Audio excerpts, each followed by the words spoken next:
নমস্কার বন্ধুরা, রোমাঞ্চ স্টেশনে আপনাদের স্বাগত জানাই। রোমাঞ্চ স্টেশনে আমরা আপ্রাণ চেষ্টা করি সাহিত্যের সেরা সম্ভারগুলি নিয়ে আপনাদের কাছে হাজির হওয়ার।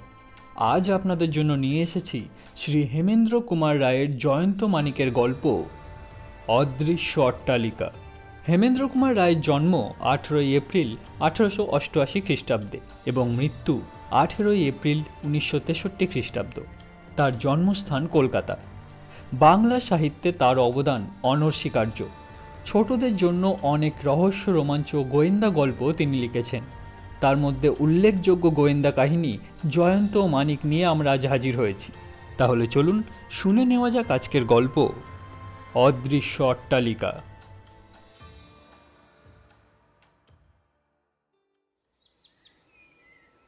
সেদিন বিকেলে বাগবাজারে জয়ন্তর বাড়িতে সুন্দরবাবু যখন এসে হাজির হলেন, তখন জয়ন্ত বাজাচ্ছে বাঁশি আর মানিক তা মুগ্ধ হয়ে শুনছে।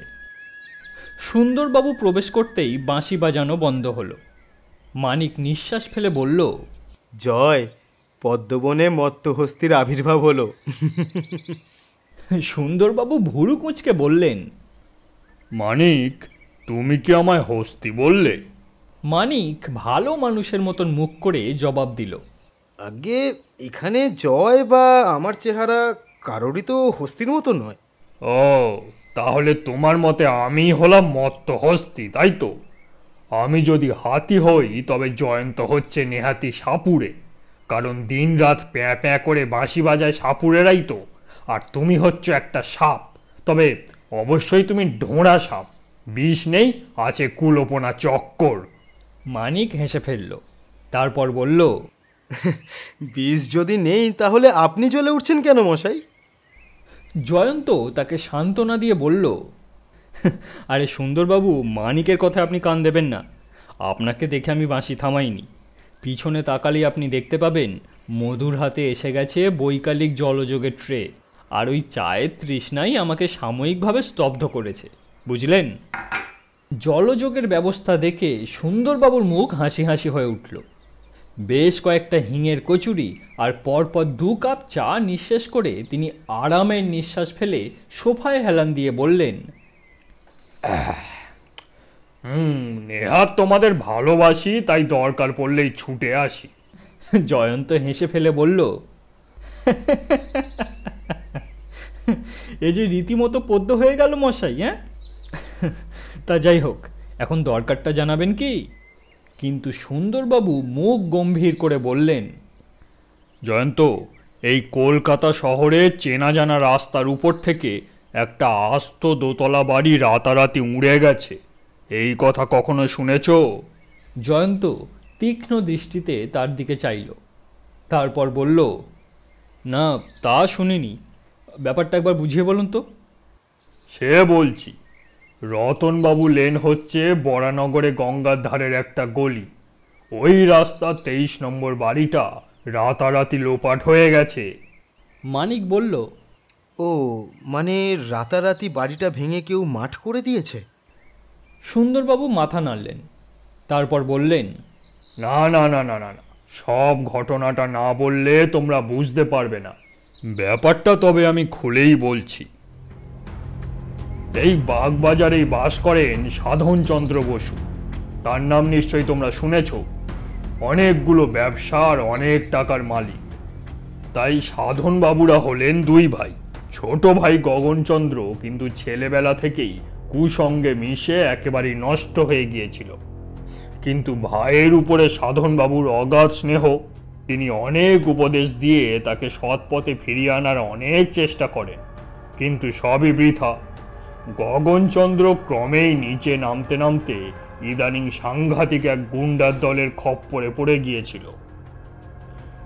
দলটা নতুন, কিন্তু তাহলেও দলের সর্দার লক্ষ্মী সিংয়ের বিরুদ্ধে ইতিমধ্যেই 10-12টা রাহাজানি ও ব্যাংক লুটের মামলা ঝুলছে। তবে একটা মজার ব্যাপার কি জানো? আমরা, অর্থাৎ কলকাতা পুলিশ, সব গুন্ডাকেই চিনি, কিন্তু এই নতুন গুন্ডা সর্দার লক্ষ্মী সিং বা তার দলবল পুলিশের কাছে এখনো অচেনা রয়ে গেছে। ওর আস্তানা বা ওর নারী নক্ষত্র আমরা এখনো জানি না। গয়নার দোকান বা ব্যাংক লুটের সময় লক্ষ্মী গুন্ডার দলে গগনচন্দ্র ছিল তা আমরা জানি।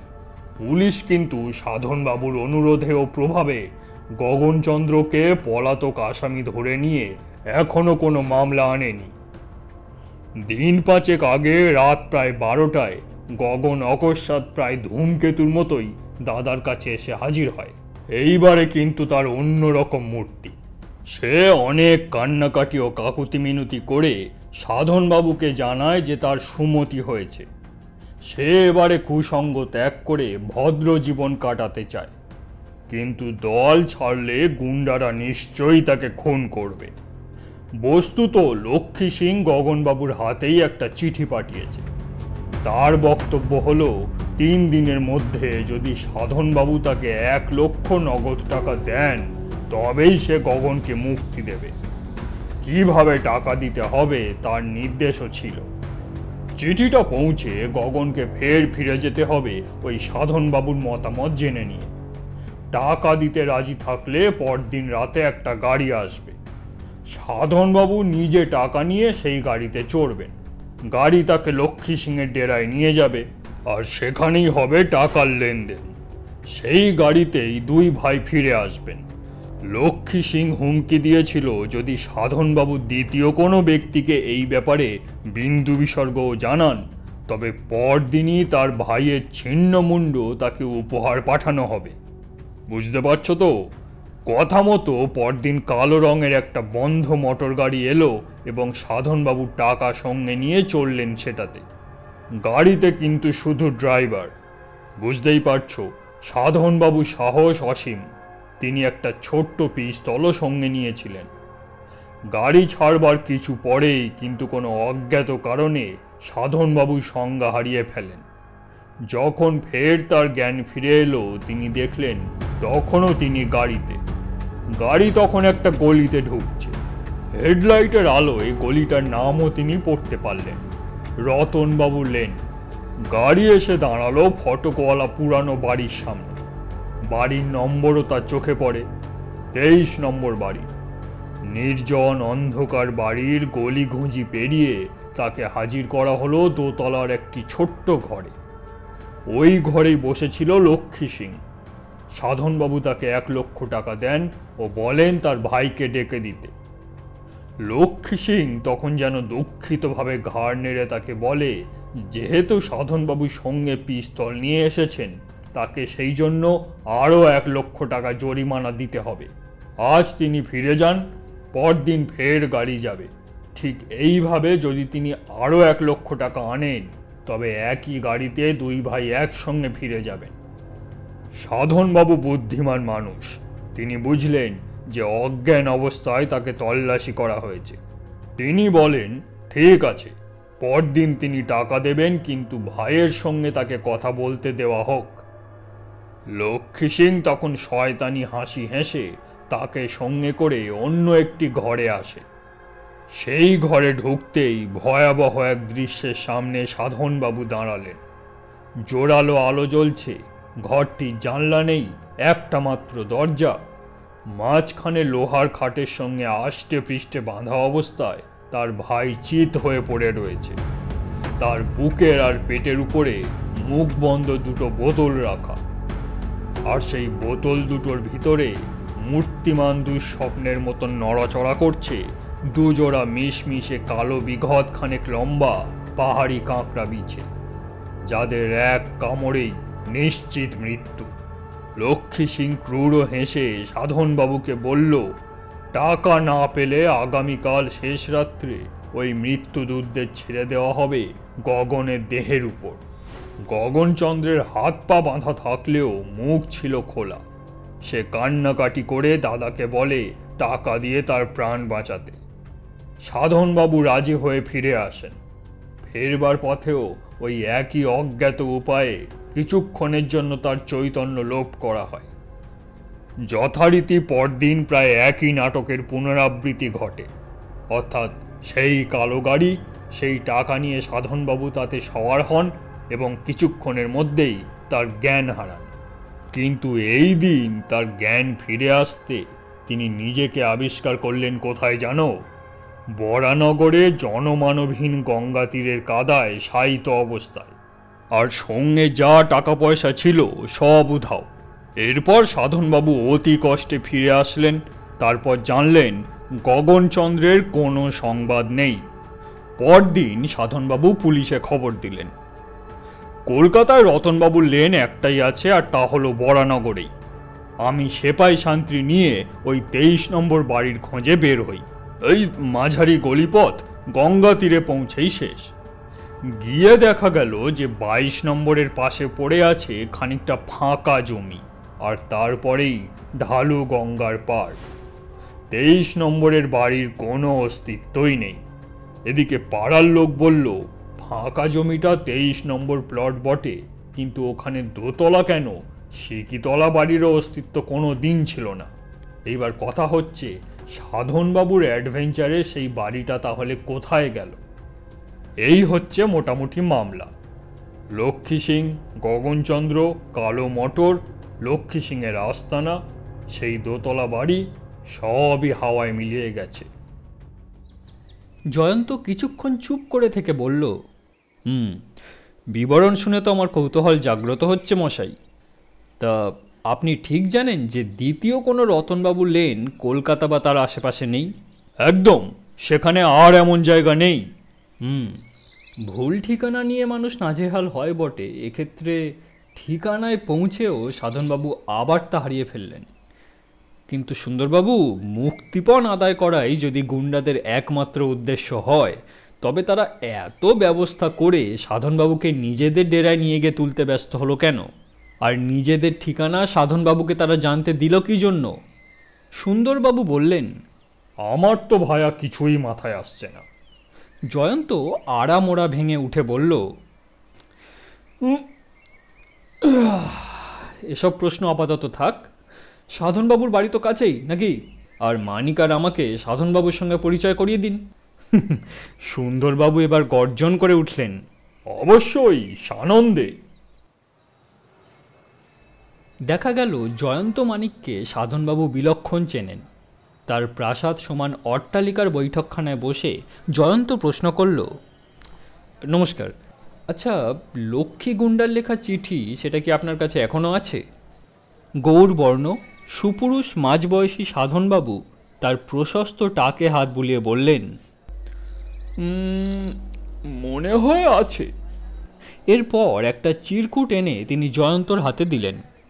গোটা গোটা বাংলা অক্ষরে সাধারণ কাগজে লেখা। চিঠির মর্ম সুন্দরবাবুর মুখে জয়ন্তরা আগেই জেনেছে। মানিক দেখল চিরকুটটাতে চোখ রেখে জয়ন্ত ধীরে ধীরে তার শামুকের নস্যিদানি বের করে সশব্দে নস্যি নিল। চিরকুটটা তারপর সুন্দরবাবুর হাতে দিয়ে জয়ন্ত বলল, সুন্দরবাবু, বলুন তো এই চিঠিটার বিশেষত্ব কি? সুন্দরবাবু বেশ করে দেখলেন, তারপর বললেন, না হে ভায়া, বেশ গোটা গোটা ছাঁদের অক্ষর ছাড়া আমি তো আর কোনো বিশেষত্ব দেখতে পাচ্ছি না। জয়ন্ত বলল, চিঠিটা লেখা হয়েছে বাঁ হাতে। সুন্দরবাবুর এবার অবাক হওয়ার পালা। বললেন, বলো কি, তাই নাকি? তবে হয়তো লক্ষ্মী গুন্ডার ন্যাটা সে বাঁ হাতেই লেখে। সোফায় হেলান দিয়ে বসে জয়ন্ত বলল, তা হতে পারে।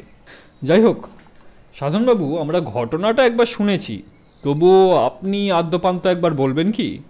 সাধনবাবু এবার বিষণ্ণ কণ্ঠে বললেন, সে বলছি, তবে জানি না এর বিবরণটা জেনে আমার ভাইকে আপনারা উদ্ধার করতে পারবেন কি না। সাধনবাবুর বিবৃতি শোনবার পর জয়ন্ত মুখ খুলল। বেশ, আপনাকে কয়েকটা কথা জিজ্ঞাসা করব। প্রথম রাত্রে আপনি যখন কালো গাড়িতে সওয়ার হন, তখন ঠিক কটা বেজেছিল জানেন কি? জানি বই কি, আমার হাত ঘড়িতে তখন ঠিক 9:30। আচ্ছা, আর আপনার যখন মূর্ছাভঙ্গ হলো, অর্থাৎ গুন্ডাদের আড্ডায় যখন গিয়ে পৌঁছালেন, তখন? ওই ভয়ানক বাড়ির ফটকে যখন পৌঁছাই, তখন আমার হাত ঘড়িতে বেজেছিল 10:05। ফেরবার পথেও বড়জোর 40 মিনিটের বেশি সময় কাটেনি। আর এটা আমি হলপ করে বলতে পারি, কারণ হাত ঘড়ি দেখা প্রায় আমার অভ্যাস। জয়ন্ত উৎসাহিত কণ্ঠে বলল, সাধনবাবু, আপনার এই অভ্যাসের জন্য আমাদের তদন্তের কিন্তু খুব সুবিধা হবে। আচ্ছা, এখন ভেবে বলুন ওই বাড়িটার কোন কোন বিশেষত্ব আপনার চোখে পড়েছিল? সাধনবাবু একটু ভাবলেন, তারপর বললেন, বাড়ির গায়ে ফাঁকা জায়গার আভাস পেয়েছিলাম বটে।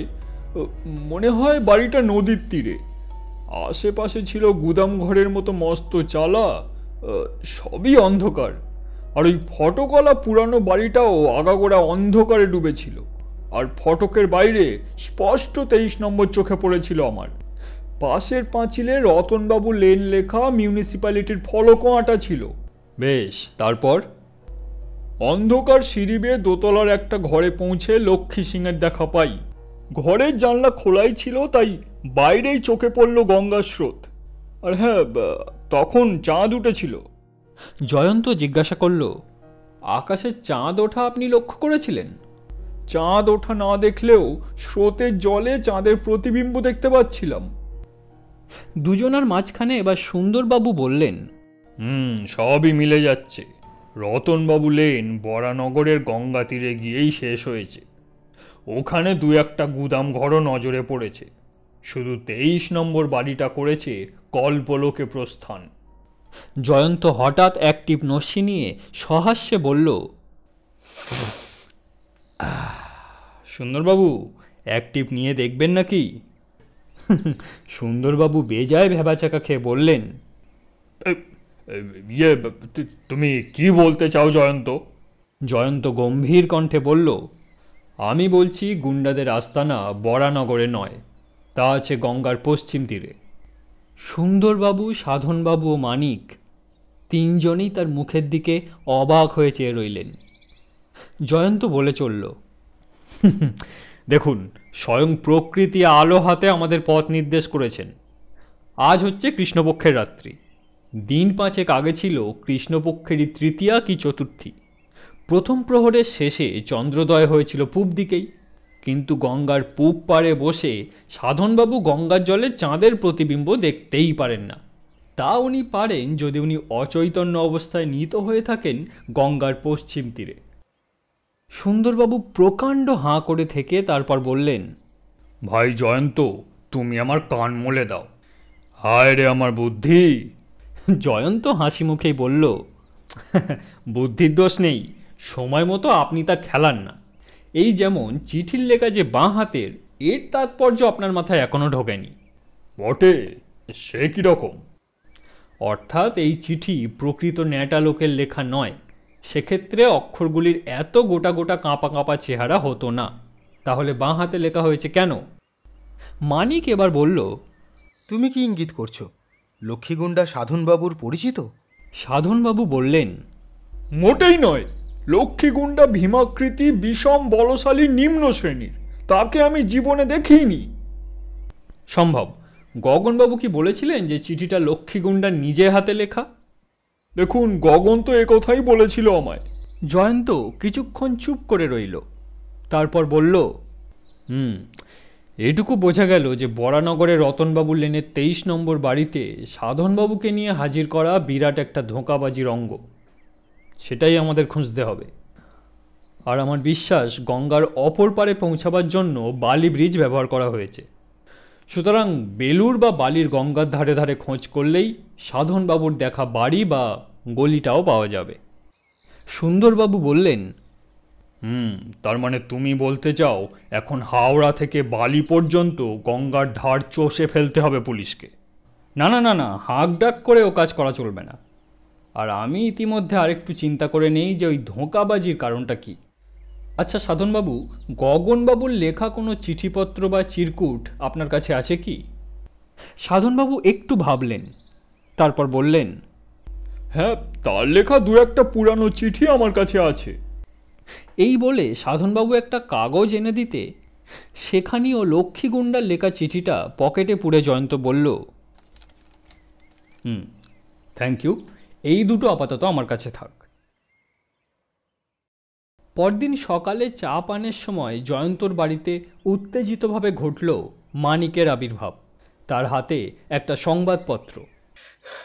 জয়, জয়, একটা নিদারুণ দুঃসংবাদ। জয়ন্ত চমকে গেল। বলল, সে কি ব্যাপার? দাঁড়াও, পড়ছি শোনো। গতকাল রাত্রে লক্ষ্মী গুন্ডার দল সাধনবাবুর বাড়ি চড়াও হয়ে সাধনবাবুকে করেছে নির্মমভাবে হত্যা। জয়ন্ত চমকে উঠে কাগজখানা টেনে নিয়ে সবটুকু পড়ে অত্যন্ত গম্ভীর হয়ে গেল। কিছু পরে সুন্দরবাবুর আগমন। তার মুখ বিষম দুশ্চিন্তাগ্রস্ত। বড়ই সাংঘাতিক ব্যাপার জয়ন্ত। এতদিন গুন্ডামি রাহাজানি করলেও এই প্রথম লক্ষ্মী গুন্ডা মানুষ খুন করল। জয়ন্ত বলল, নিশ্চয়ই আপনি তদন্ত সেরে এসেছেন, সুতরাং কি ব্যাপার আদ্যপান্ত বলুন। লক্ষ্মী সিংয়ের দলে ছিল ৩-৪ জন লোক। সাধনবাবুর দারোয়ানকে জখম করে ওরা বাড়িতে ঢোকে। বাড়ির অন্য লোকজন বাধা দিতে এলে মুখোশ পরা ভীমাকৃতি জোয়ান লক্ষ্মী সিং মুখোশের আড়াল থেকেই নিজের পরিচয় জানায়। আর তখনই সবাই নাকি কচি খোকার মতোই অজ্ঞান হয়ে ঢলে পড়ে। সাধনবাবু নিজের ঘরে ছিলেন ঘুমন্ত। গুন্ডারা বিছানায় শায়িত অবস্থাতেই ছোড়ার ঘায়ে তাকে হত্যা করে। কিন্তু এই লক্ষ্মী গুন্ডার নাম শুনেই বাড়ির লোকজন আর মূর্ছা যাওয়া, এটা বিষম সন্দেহজনক। জয়ন্ত এবার মাথা নাড়ল, বলল, না, মোটর গাড়িতে উঠে সাধনবাবুও মূর্ছিত হয়ে পড়েছিলেন। ওরা নিশ্চয়ই অজ্ঞান করার কোনো গ্যাস ব্যবহার করে। মানিক বলল, আচ্ছা, সাধনবাবুকে খুন করাতে লক্ষ্মী গুন্ডার কী বা উদ্দেশ্য থাকতে পারে? তাছাড়া সে তো দুবার অজ্ঞান অবস্থায় তাকে নিজের হাতে পেয়েও ছিল। জয়ন্ত সোজা হয়ে বসে বলল, ঠিক বলেছ মানিক। সাধনবাবু দুবারই লক্ষ্মী সিংয়ের দাবি মিটিয়ে দিয়েছিলেন, সুতরাং তার হত্যাকাণ্ড একেবারেই নিরর্থক। সুন্দরবাবু বললেন, আরে ভায়া, সবচেয়ে করুণ ঘটনা হচ্ছে আজ সকালেই ছোট ভাই গগনচন্দ্র ফিরে এসেছে। ডাকাতি বা দাদার মৃত্যুর খবর সে কিছুই নাকি জানতো না। জয়ন্ত সঙ্গে সঙ্গে তীরের মতন সোজা হয়ে দাঁড়িয়ে উঠল। তারপর বলল, সে কি, গগনবাবু ফিরেছেন? তার মানে তো লক্ষ্মী গুন্ডাকে তিনি নিশ্চয়ই শনাক্ত করতে পারবেন। সুন্দরবাবু, এক্ষুনি চলুন, গগনবাবুর কাছে যাওয়া আমাদের খুব দরকার।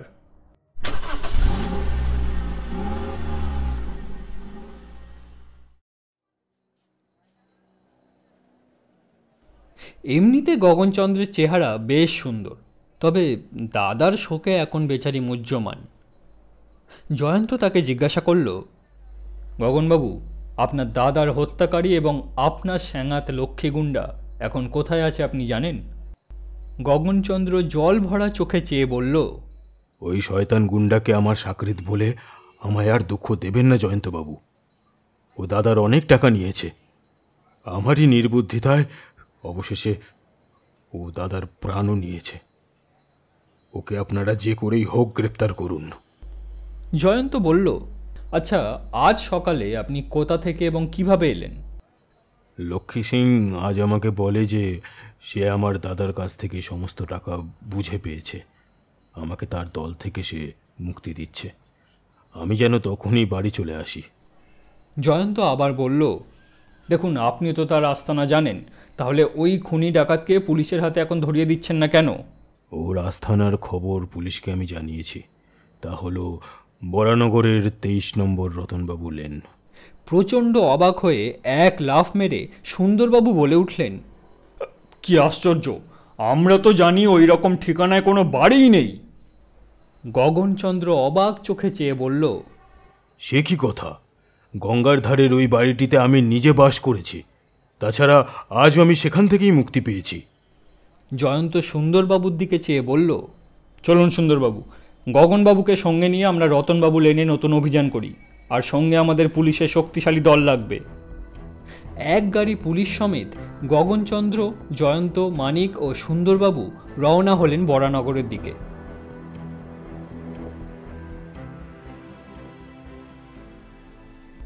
রতনবাবু লেনের মুখে পৌঁছেই গগনচন্দ্র সেই গলি চিনতে পারল। কিন্তু গলির শেষে যখন 23 নম্বর বাড়ির কোনো অস্তিত্বই পাওয়া গেল না, তখন গগনচন্দ্র যেরকম হতভম্ব হয়ে গেলেন, মানুষের তেমন মুখচ্ছবি হওয়া সম্ভব একমাত্র পশ্চিম দিকে সূর্যোদয় হতে দেখলে। তিনি দু হাতে চোখ রগড়ে বারবার মাথা নেড়ে বিড়বিড় করতে লাগলেন, আশ্চর্য, এ তো ভারী অদ্ভুত। আমি 23 নম্বরের দোতলা বাড়ি দিয়ে বেরিয়ে এই গলি দিয়ে হেঁটে বড় রাস্তায় পড়েছি, এখনো একবেলাও হয়নি। তবে বাড়িটা কোথায় গেল?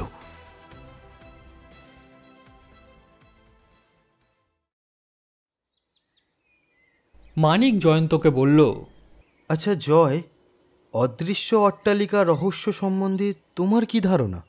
আপাত দৃষ্টিতে কোনো ঘটনার কোনো যুক্তি পাওয়া যাচ্ছে না। আচ্ছা বেশ, আমি ধরেই নিচ্ছি গগনবাবু মিথ্যে কথা বলছেন, কিন্তু কেন? আচ্ছা, তিনি কি লক্ষ্মীগুন্ডার ভয়ে তারই নির্দেশ মতো অভিনয় করছেন? তার দাদার হত্যাকারীকে তিনি আড়াল করছেন, যার জন্যে তিনি প্রকৃত আস্তানা আমাদের চিনিয়ে দিচ্ছেন না। জয়ন্ত এবার মাথা নাড়ল, বলল, না না না না, ব্যাপারটা তার চেয়েও জটিল মানিক। আমরা যদি লক্ষ্মীগুন্ডার প্রকৃত আস্তানা খুঁজেও পাই, আমার বিশ্বাস লক্ষ্মীগুন্ডাকে সেই আস্তানায় পাওয়া যাবে না। অবশ্য লক্ষ্মী সিংকে কোথায় পাওয়া যাবে তা হয়তো আমি জানি। মানিক অবাক হয়ে বলল, তবে তাকে গ্রেপ্তার করতে বাধা কোথায়? জয়ন্ত উত্তর দিল, হুম, তাকে এখন গ্রেপ্তার করলে কিছুই প্রমাণ করা যাবে না। মনে রেখো, পুলিশ আজ পর্যন্ত লক্ষ্মী সিংকে দেখেনি। ডাকাতির সময় সে সবসময় মুখোশের আড়ালে থাকে, আর সাধনবাবুর খুনের সময়ও তার মুখ কেউ দেখেনি। এই কথায় মানিক আরও অবাক হয়ে গেল। তারপর বলল, সে কি কথা? সাধনবাবু তাকে দেখেছিলেন, কিন্তু তিনি নিহত হলেও অনুতপ্ত গগনবাবু নিশ্চয়ই লক্ষ্মী সিংকে শনাক্ত করতে পারবেন। জয়ন্ত রহস্যময় হাসি হাসল, বলল, যে কারণে লক্ষ্মী সিংয়ের প্রকৃত আস্থানা গগনবাবু চিনিয়ে দিতে পারলেন না, ঠিক সেই কারণেই তিনি লক্ষ্মী গুন্ডাকে শনাক্ত করতে পারতেন না। অদৃশ্য লক্ষ্মী সিংকে তার আস্তানায় ফেরত পাঠিয়ে আস্তানার দলবল সমেত তাকে দৃশ্যমান করে তুলতে হবে। এমন সময় যথারীতি হাঁসফাঁস করতে করতে সুন্দরবাবুর আবির্ভাব হলো, আর এসেই তিনি বললেন, জয়ন্ত, এই খুনের মামলার কিনারা করতে না পারলে আর মান সম্মান বজায় থাকছে না ভাই। এই লক্ষ্মী সিংকে কিভাবে গ্রেপ্তার করা যায় বলো তো? জয়ন্ত বলল, দেখুন, লক্ষ্মী সিংয়ের এক সাকরেত ধরা পড়েছে, আর সে পুলিশকে আশ্চর্য খবর জানিয়েছে। সে জানিয়েছে যে লক্ষ্মীর আসল ডেরা বরানগরে নয়, সেটা আছে গঙ্গার পশ্চিম তীরে। সুন্দরবাবু ও মানিক দুজনেই অবাক বিস্ময়ে জয়ন্তর মুখের দিকে চেয়ে রইলেন। কিছুক্ষণের নীরবতা ভেঙে সুন্দরবাবু নিজেই বললেন, তুমি সুস্থ আছো তো ভায়া? জয়ন্ত সহাস্যে জবাব দিল, বিলক্ষণ। দেখুন, আমি যেমন বললাম এই খবরটি আপনি গিয়ে গগনবাবুকে জানাবেন আজ। হুবহু এই কথাগুলো পাখি পড়ার মতো তার কানে পেশ করবেন, বুঝেছেন? সুন্দরবাবু বললেন, কেন? জয়ন্ত বলল, দরকার আছে সুন্দরবাবু, দরকার আছে। যদি গগনবাবু কাউকে আড়াল করতে চেয়ে থাকেন, তবে এরকম একটা সংবাদ শুনে তিনি চুপ করে বসে থাকবেন না। তিনি সেই মেঘনাথটিকে এই সংবাদ জানাবেন। আমার আর মানিকের পরবর্তী কাজ হবে গগনবাবুর উপর নজর রাখা। কিন্তু তার আগে আমাদের জন্য দুটো জিনিস আপনি সংগ্রহ করে দেবেন। তা হলো দুটো গ্যাস মুখোশ। সুন্দরবাবু অবাক বিস্ময়ে তার দিকে চেয়ে বললেন, জানি তোমরা আস্ত পাগল। তা বেশ, ঠিক আছে, তোমার কথা মতোই সব ব্যবস্থা হবে। সেদিনই সন্ধ্যাবেলা সুন্দরবাবুকে নিয়ে জয়ন্ত ও মানিক হাজির হলো সাধনবাবুর বাড়িতে। সুন্দরবাবু গগনবাবুকে বললেন, গগনবাবু, আপনার জন্য একটা সুখবর আছে। লক্ষ্মী সিংয়ের এক সাকরেত ধরা পড়েছে, কিন্তু সে খুব আশ্চর্য রকম কথা বলছে। গগনবাবু সবিস্ময়ে বললেন, কি রকম? সে বলছে যে লক্ষ্মী সিংয়ের আস্তানা বরানগরে নয়, বালি ব্রিজ পার হয়ে ওই পারে যেতে হবে তার খোঁজে।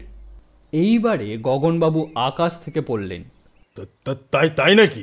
তবে তবে আমি কি মিথ্যাবাদী না পাগল? সুন্দরবাবু তাকে আশ্বাস দিলেন, বললেন, দেখুন, আমার বিশ্বাস ওই খুনে গুন্ডাই মিছে কথা বলছে। ও নিয়ে আপনি মাথা ঘামাবেন না, আমরা ঠিক লক্ষ্মী সিংকে গ্রেপ্তার করবই। গগনবাবু তবুও খুঁত খুঁত করে মাথা নাড়লেন। তারপর বললেন, দেখুন, আমিও তো তাদের দলেরই একজন ছিলাম। যে লোকটা ধরা পড়েছে তার সঙ্গে আমায় আপনি দেখা করিয়ে দিন। দেখি তাকে আমি শনাক্ত করতে পারি কিনা। জয়ন্ত এতক্ষণে কথা বলল। সে আসলে রাজসাক্ষী হতে চায়, তবে সে কারোর সঙ্গে এখন দেখা করবে না। এমনকি লক্ষ্মী সিংয়ের ভয়ে যেটুকু বলেছে তার বেশি একটা কথাও বলতে চায় না। পুলিশ নিজের চেষ্টায় যদি লক্ষ্মী সিংকে গ্রেপ্তার করতে পারে তবেই সে তার বিরুদ্ধে সাক্ষী দেবে। গগনবাবুর মুখে এতক্ষণে হাসি ফুটল। তিনি মাথা নেড়ে বললেন, যাক, দাদার মৃত্যুর প্রতিশোধ নেওয়ার হয়তো একটা সুযোগ ঘটবে। যদি লক্ষ্মী সিং গ্রেপ্তার হয় তবে আমিই হব তার বিরুদ্ধে প্রধান সাক্ষী।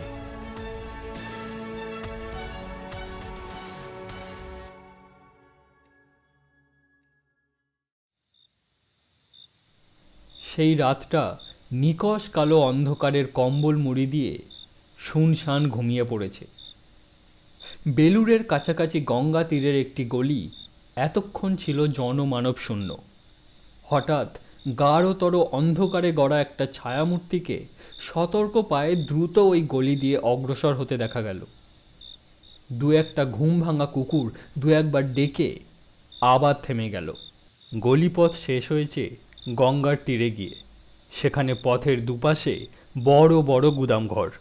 মূর্তিটা লঘু পায়ে গলির শেষ বাড়িটার সামনে গিয়ে দাঁড়ালো। বাড়িটা জীর্ণ প্রায় দোতলা। দুবার কর্কশ পেঁচার ডাক শোনা গেল। অন্ধকারে সদর দরজা অল্প ফাঁক হতেই ছায়ামূর্তি ভিতরে প্রবেশ করলে দরজা আবার বন্ধ হলো।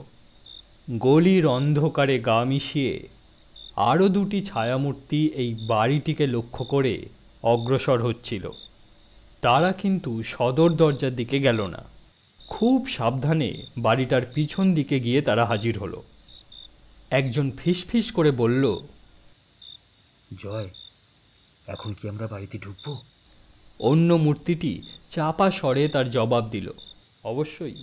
বাড়ির ভিতরে কোন ধরনের নাটক অভিনীত হচ্ছে তা আমরা লুকিয়ে দেখতে চাই, চলো। খিড়কির দিকের একটা জানলার দুটো শিক ধরে দুবার চাড়া দিতেই জয়ন্তর পেশি শক্তির গুণে শিক দুটি আলগা হয়ে বেরিয়ে এলো। দুজনে নিঃশব্দে সেই ফাঁকে ভিতরে ঢুকল। ঘর ঘুটঘুটে অন্ধকার। ওরা আন্দাজেই বুঝল ঘরের বাইরে চওড়া দালান আর সামনে উঠোন। এই অট্টালিকায় যদি গুন্ডার দলের আস্তানা হয় তবে বোঝা যাচ্ছে যে তারা খুব বেশি সাবধানীও নয়। বাড়ির কোথাও কোনো সাড়া নেই। যে ঘরটিতে ওরা ঢুকেছিল সেটিও সম্পূর্ণ নির্জন। এমনকি কোনো আসবাবপত্র সেই ঘরে নেই। জয়ন্ত ফিসফিস করে মানিকের কানে কানে বলল, মানিক, গ্যাস মুখোশটা পরে নাও। দালানের শেষে উপরে উঠবার সিঁড়ি। অন্ধকারে নিঃশব্দ পায়ে ওরা দোতলায় উঠল। সিঁড়ির উপর দিকে দালানের শেষ প্রান্তে একটা ঘরে ক্ষীণ আলো জ্বলছে। ওরা দেওয়ালের গায়ে গা মিশিয়ে ওই ঘরের ভেজানো দরজার বাইরে কান পাতল। ভিতর থেকে তখন গলার স্বর শোনা যাচ্ছে। সাবধানে হাত বাড়িয়ে জয়ন্ত দরজায় ঠেলা দিতেই দরজা সামান্য ফাঁক হলো। ভিতরে তখন দুটো লোক, একজন ভীমাকৃতি ভীষণ দর্শন জোয়ান আর অন্যজন দীর্ঘাকায় আগাগোড়া কালো পোশাক পরা। সবচেয়ে উল্লেখযোগ্য হলো যে তার মুখও কালো মুখোশে ঢাকা। সম্ভবত এই স্বয়ং লক্ষ্মী সিং। বোঝা গেল নিজের আস্তানাতেও লক্ষ্মী সিং মুখোশের আড়ালেই থাকে। তাহলে মৃত সাধনবাবু কাকে দেখেছিলেন? লক্ষ্মী সিং চাপা গলায় পরিষ্কার বাংলায় যেন নকল স্বরে কথা বলল, ভীমাবতার, দলের সবাই আমার হুকুম মতো কলকাতা ছেড়ে চলে গেছে। জি সর্দার। আচ্ছা, পুলিশের হাতে কেউ ধরা দেয়নি তো? না সর্দার। বেশ, শোনো, আজই এই আস্তানা ছেড়ে তুমি দেশে চলে যাও। পুলিশ কিছু কিছু জেনে ফেলেছে আমাদের এই আস্তানার সম্বন্ধে। এই জবাবে ভীমাবতার কি বলল তার জয়ন্ত মানিক শুনতে পেল না, কারণ অস্ফুট কোনো শব্দ নিশ্চয়ই মুখোশধারীর কানে গেছিল। সে হঠাৎ চাপা স্বরে চিৎকার করে উঠল, এই বাইরে কে? জয়ন্ত মানিক দরজার পাশ থেকে বিদ্যুৎ বেগে পিছিয়ে এলো। দালানের অপর প্রান্তে পৌঁছবার আগেই খোলা দরজার মুখে ছায়া ফেলে দীর্ঘদেহী মুখোশধারী বারান্দায় বেরিয়ে এলো। তারপর সে উচ্চস্বরে ভীমাবতারকে আদেশ করল জয়ন্ত ও মানিককে ধরবার জন্য। ততক্ষণে জয়ন্ত ও মানিক নিজের সিঁড়ির উদ্দেশ্যে দ্রুত অগ্রসর হলো, কিন্তু সিঁড়ির মুখে পৌঁছাবার আগেই তাদের সামনে যেন জমাট বাঁধা অন্ধকারের মতো আবির্ভূত হলো এক দৈত্যের শরীর। চাপা গর্জন করে দুহাত দুদিকে বাড়িয়ে ঝড়ের মতো ঝাঁপিয়ে পড়ল সে ওদের উপর। তার ভয়ঙ্কর দেহের ধাক্কায় জয়ন্ত ও মানিক দুজনেই হলো ধরাশায়ী। জয়ন্ত কোনো ক্রমে গড়িয়ে গিয়ে উঠবার চেষ্টা করতেই সে জয়ন্তকে করল বিষম পদাঘাত। জয়ন্ত নিজেকে সামলিয়ে পিস্তল হাতে উঠে দাঁড়াতে লক্ষ্য করল যে সেই ভীমাবতার মানিকের দেহের উপরে চেপে বসেছে, আর তার গলা নিষ্পেষণে উদ্যত ভীমাবতারের দুই হাতের কবজি মানিক দুই হাতে চেপে ধরে প্রাণপণে তাকে নিরস্ত করবার চেষ্টা করছে। পিস্তলের বাঁট দিয়ে প্রচণ্ড শক্তিতে জয়ন্ত ভীমাবতারের মাথায় আঘাত করল, কিন্তু সেই আঘাতে তার গলা থেকে আরেকটা গর্জন নিষ্ক্রান্ত হওয়া ছাড়া আর কোনো ফলই হলো না। কিন্তু ঠিক সেই মুহূর্তেই মুখোশধারী দ্রুত এগিয়ে এসে কি একটা বস্তু নিক্ষেপ করলো তাদের দিকে, আর ফট করে শব্দ করে যেন কাঁচের কোনো জিনিস মাটিতে পড়ে গেল। জয়ন্ত বুঝল লক্ষ্মী সিং তার পূর্ব আশঙ্কিত সংজ্ঞাহরণকারী গ্যাস নিক্ষেপ করেছে। তাদের মুখে গ্যাস মুখোশ, সুতরাং তাদের কোনো ক্ষতি হলো না। কিন্তু সাপে বরের মতো ভীমাবতারের মস্ত শরীর তৎক্ষণাৎ শিথিল হয়ে লুটিয়ে পড়ল মাটিতে। ক্ষিপ্রভাবে জয়ন্ত মানিক দুজনেই টর্চ জেলে পিস্তল হাতে দ্রুত অগ্রসর হলো মুখোশধারীর দিকে। লক্ষ্মী সিং মোটেই এটা আশা করেনি। সে দ্রুত পিছিয়ে গিয়ে আগের ঘরটিতে ঢুকে দরজা বন্ধ করে দিল, কিন্তু জয়ন্ত এগিয়ে গিয়ে দরজার উপরে 2-3 বার পদাঘাত করতেই খিল ভেঙে গিয়ে দরজার পাল্লা খুলে গেল। দেখা গেল লক্ষ্মী সিং দেওয়ালে পিঠ রেখে দাঁড়িয়ে এবং তার ডান হাতটা মাথার উপরে তোলা। তার হাতে মুখ বন্ধ হরলিক্সের বোতলের মতো একটা স্বচ্ছ বোতল, আর তার ভিতরে মূর্তিমান দুঃস্বপ্নের মতো খড়খড় করে নড়ছে কালো রঙের 2টি বিঘত খানেক লম্বা পাহাড়ি কাঁকড়া বিছে। জয়ন্ত মানিককে দেখা মাত্র খলখল করে হেসে উঠে ওটা ছোড়বার উপক্রম করতেই নিমেষের মধ্যে গর্জন করে উঠল জয়ন্তর হাতের পিস্তল, আর সঙ্গে সঙ্গে বোতলটা উত্তোলিত অবস্থায় শতখণ্ডে চূর্ণ হয়ে গেল। লক্ষ্মী গুন্ডার হাসি পরিণত হলো গগনভেদী আর্তনাদে।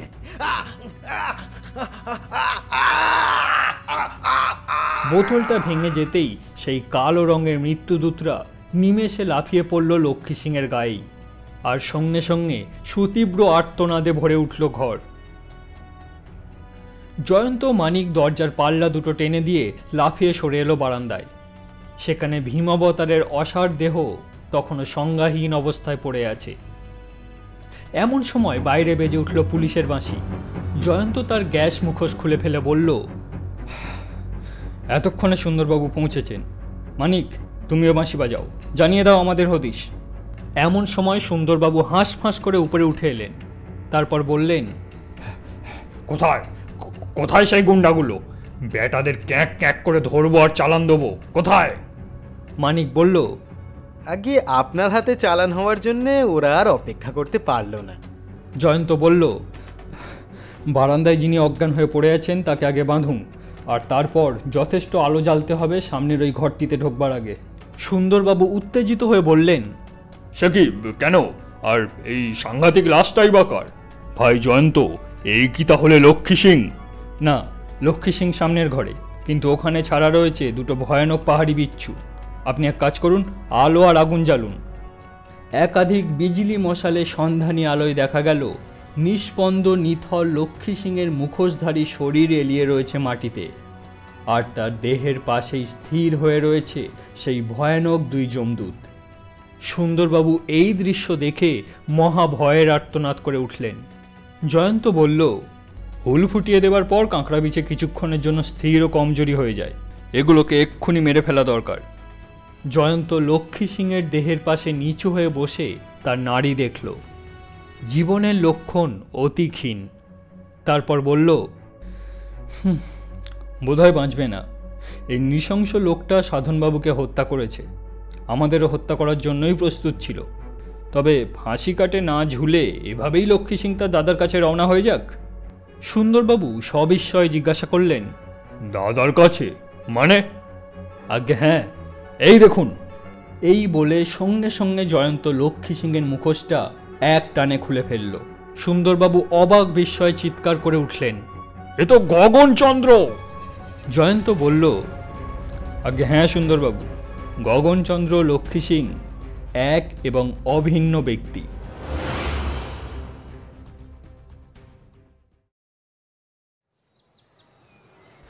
সমস্ত ঘটনা এবার জয়ন্ত তাদের কাছে পরিষ্কার করল। দেখুন, গগনচন্দ্র লক্ষ্মী গুন্ডার দলের খপ্পরে পড়েনি। সে নিজেই দল গড়েছিল আর নিজের নাম নিয়েছিল লক্ষ্মী সিং।